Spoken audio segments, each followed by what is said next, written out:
Most progressive evangelical churches today have small groups in some form. Those who suffer with low attendance are the ones that also have lots of other programs. My choice of church entrepreneurship and building is that we are not going to do all the other programs. We will do the Sunday and we will do the small groups, because the disciple-making small group is very important. It's the place of reflection.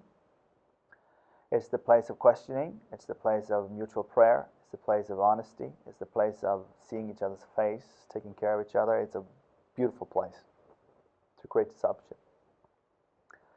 Part of the problem with the big Sunday room is that it's probably one of the only rooms that are left where people are not allowed to ask questions. Because in your university, you'll be able to ask the lecturer questions. When you read a newspaper article on internet, you're able to write a commentary. When you see a TV program, you're allowed to send in your question on an SMS or something.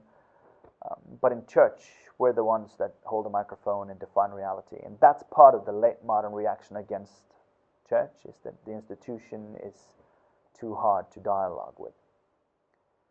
So for the late modern context of Europe, the small group really becomes the place where people are allowed to ask their questions and give a response. And it really forms people if it's around the context of the text that we are discussing.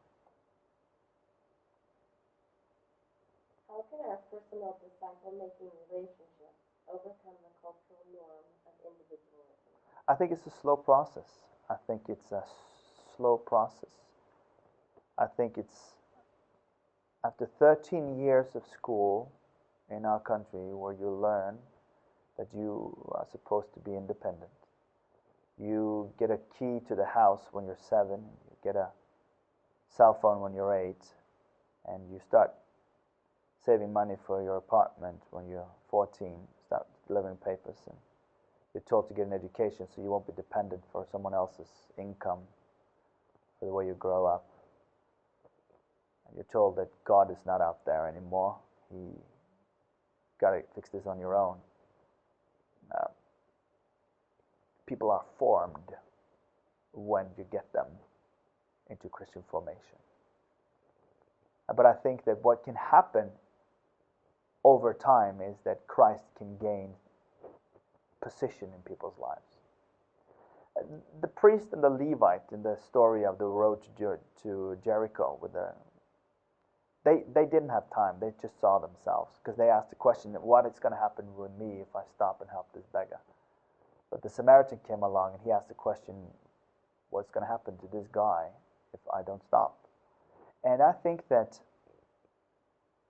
that's one of the first signs in this individual age, is, do we ask what's in it for me? Or do we ask what's in me for the people around me? And many times it's just breaking down those things that we believe in, just breaking it all down and building it back up again. A Christ mind, a Christ-like attitude.